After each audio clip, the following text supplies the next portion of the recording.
सोतेले भाई का प्यार और जालिम बाघ का शेरनी पर कहर। एक जंगल में बब्बर शेर और शेरनी अपने बेटे भोला के साथ रहते थे। बब्बर शेर का बेटा अभी बहुत ही छोटा था और वह बहुत ही ज्यादा खूबसूरत भी था। शेर और शेरनी अपने बेटे के आने पर बहुत खुश थे और वो बेटा होने की खुशी में फूले नहीं समा रहे थे। अपने यहाँ बेटा होने की खुशी में शेर सभी जंगल के जानवरों को दावत देता है और उन्हें अपनी गुफा पर खाना खिलाता है।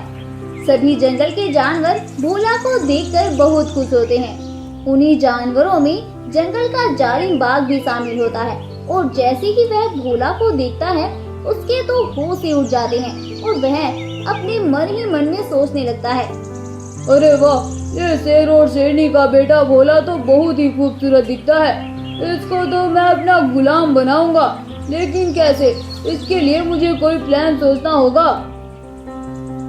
अगले दिन जब शेरनी जंगल में घूमने निकलती है तो वह जालिम बाघ उस पर हमला कर देता है और शेरनी को वहीं पर मार डालता है और उसे मारकर वहां से निकल लेता है और अपनी गुफा पर जाकर सोचने लगता है, चलो भाई, एक काम तो हुआ, बस अब उस बब्बर शेर को देखना है। तभी अचानक से बब्बर शेर भी वहां से गुजरता है जहां पर शेरनी मरी हुई पड़ी थी। शेर जब वहां पर शेरनी को मरा हुआ देखता है उसके तो होश ही उड़ जाते हैं और वह हक्का बक्का रह जाता है। अरे शेरनी, ये सब क्या हुआ? किसने किया ये सब? मुझे तो कुछ समझ नहीं आता। ऐसा कौन कर सकता है? मेरा तो इस जंगल में कोई दुश्मन भी नहीं है। शेर शेरनी की मौत से बहुत परेशान होता है और अपने बच्चे के पास आकर चुपचाप खड़ा हो जाता है। तभी बब्बर शेर का बेटा अपने बाबा से बोलता है, अरे बाबा, क्या हुआ? आप इतने परेशान क्यों हैं? वो क्या बताऊं बेटा, जंगल में किसी ने तुम्हारी माँ का शिकार कर लिया है और उसे मार डाला है। बस इसीलिए मैं परेशान हूँ। अरे बाबा, ये आप क्या बोल रहे हैं? मेरी माँ के साथ कोई ऐसा नहीं कर सकता। मुझे मेरी माँ के पास जाना है बाबा। मेरे बच्चे, तुम चुप हो जाओ। मैं अपनी आंखों से देख कर आया हूँ तुम्हारी माँ की लाश को। अब कुछ नहीं हो सकता है बेटा, अब तुम्हें बस सब्र करना होगा। शेर ऐसा बोलकर जंगल में वापस चला जाता है, लेकिन शेरनी के बेटे का रो रो कर बुरा हाल था। रात होने पर बब्बर शेर जब जंगल से वापस आता है तो अपने बेटे को ऐसे ही रोता हुआ पाकर बहुत परेशान हो जाता है और मन ही मन सोचने लगता है कि आखिर क्या करूं जिससे मेरे बेटे को सुकून मिल सके। मैं उसकी माँ तो अब उसे वापस लाकर नहीं दे सकता, लेकिन उसका दुख कम करने की जरूर कोशिश करूंगा। अगली सुबह होती है, शेर जंगल की दूसरी शेरनी से शादी कर लेता है। उस शेरनी का भी एक बेटा था, लेकिन वह भोला से काफी बड़ा था और अच्छे से जंगल को जानता था। शेरनी और शेरनी का बेटा भोला से बहुत प्यार करते हैं और उसके साथ मोहब्बत से रहते हैं और भोला भी कुछ ही दिन में अपनी माँ का गम भूल जाता है। उधर वह जालिम बाघ बब्बर शेर को मारने की फिराक में था। वह मौका पाकर बब्बर शेर को मारना चाह रहा था। आखिर एक दिन उसकी यह ख्वाहिश भी पूरी हो जाती है और वह मौका पाकर बब्बर शेर को भी मार डालता है, लेकिन वह यह नहीं जानता था कि अब उसका ध्यान रखने वाला उसका एक सौतेला भाई भी था, जो कि उस पर अपनी जान लुटा सकता था। बब्बर शेर को मारने के बाद जब वह बब्बर शेर की गुफा पर जाता है तो वहां जाकर वो देखता है कि उसके साथ तो एक और शेर खड़ा हुआ है। अरे अब ये कौन है? इसके पास अभी जाकर मैं इसको देखता हूँ। बाघ जल्दी से दौड़कर उसके पास जाता है और उससे बोलता है,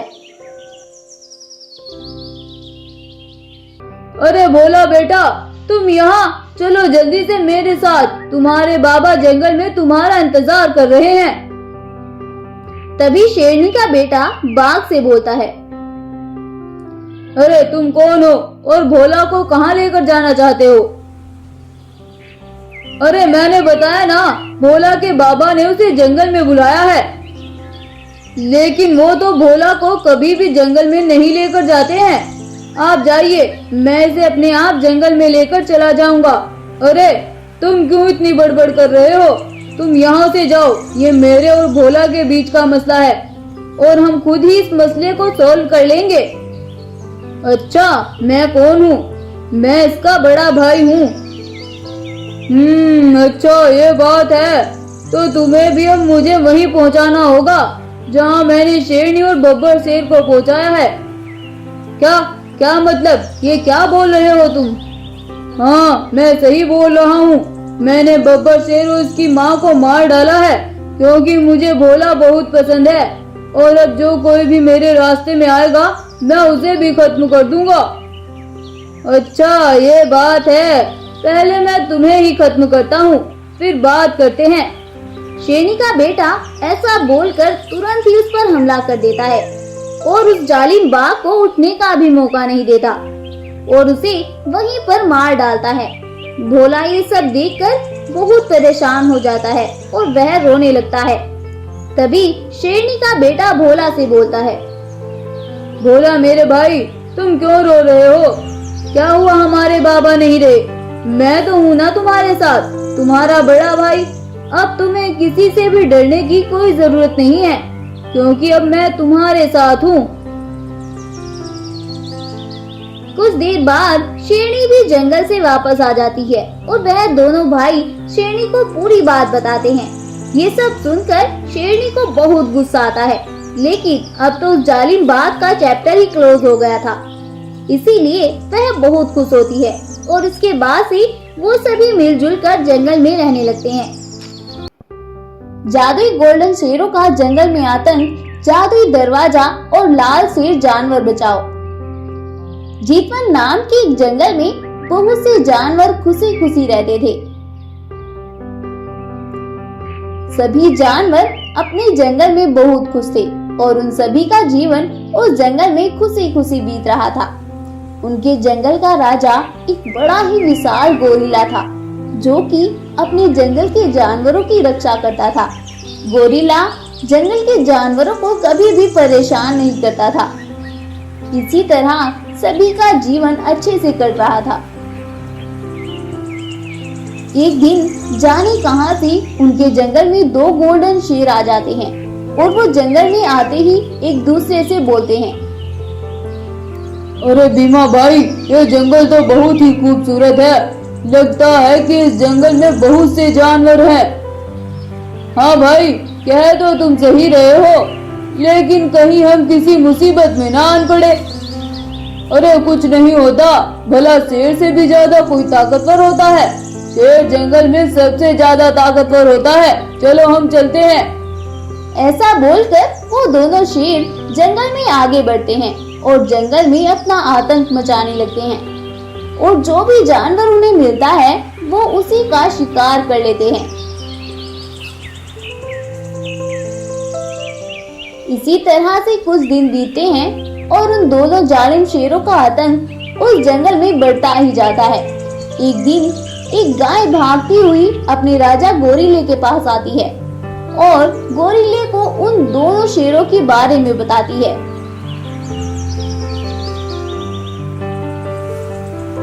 अरे गोरिल्ला महाराज, हमारे जंगल पर उन दो शेरों का आतंक दिन प्रतिदिन बढ़ता ही जा रहा है। क्या करें महाराज, कुछ सोचें। ऐसे तो हमारा पूरा जंगल तबाह हो जाएगा और हर तरफ तबाही का ही मंजर होगा। हाँ गाय बहन, तुम कह तो सही रही हो, लेकिन हम उन इतने खतरनाक शेरों का कर भी क्या सकते हैं? वो दोनों शेर तो बहुत ही ताकतवर हैं। उनका कौन मुकाबला कर सकता है बहन? कह तो आप सही रहे हैं, लेकिन हम ऐसे हाथ पर हाथ रखकर भी तो नहीं बैठ सकते। कुछ तो सोचना ही होगा। हाँ गाय बहन, मैं कुछ सोचता हूँ और फिर मैं तुम्हें अपने पास बुलाता हूँ।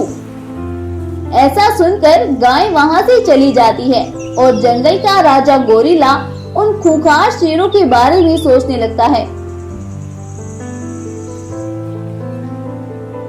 और उसे ऐसे ही सोचते सोचते रात हो जाती है, लेकिन उसे कुछ भी समझ नहीं आता है। अरे क्या करूं मैं, अपने जंगल के जानवरों को उन खूंखार शेरों से कैसे बचाऊं? मेरी तो कुछ भी समझ में नहीं आ रहा है। भगवान आप ही कुछ बताएं, मैं क्या करूं? उसका ऐसा कहना था कि तभी उसके सामने एक जादुई दरवाजा खुलता है और उस दरवाजे में से एक जादुई लाल शेर बाहर आता है और वह गोरिल्ले से बोलता है। अरे गोरिल्ले भाई, तुम परेशान क्यों होते हो? तुम इतने अच्छे स्वभाव वाले हो, जंगल के जानवर तुम्हारी हर बात को सर आंखों पर समझते हैं। अगर तुम सभी जानवर मिलकर उन 2 शेरों का मुकाबला करोगे तो वो 2 शेर तुम्हारा क्या बिगाड़ लेंगे? तुम सभी एक साथ मिलकर उन जालिम शेरों पर वार कर दो और अपनी जीत का जश्न मनाओ। इतना बोलकर वो जादुई शेर और जादुई दरवाजा वहां से गायब हो जाता है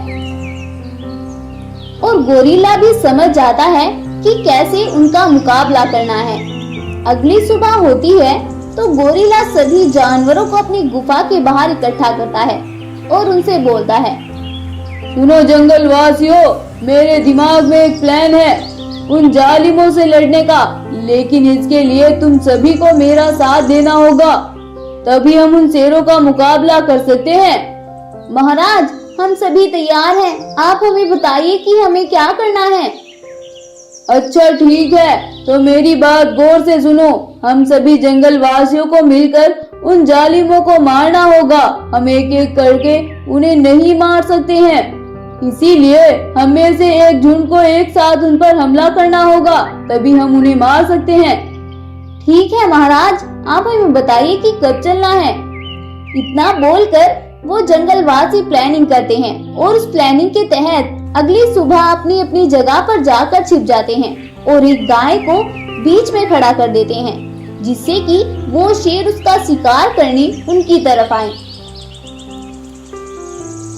जैसे कि वो दोनों शेर उस गाय का शिकार करने के लिए वहां आते हैं, वो सभी एक साथ मिलकर उन दोनों शेरों पर हमला कर देते हैं और एक साथ इतने जानवरों के हमले से वो दोनों शेर संभल ही नहीं पाते हैं और वो वहीं पर मर जाते हैं और सभी जंगल के जानवर चैन की सांस लेते हैं।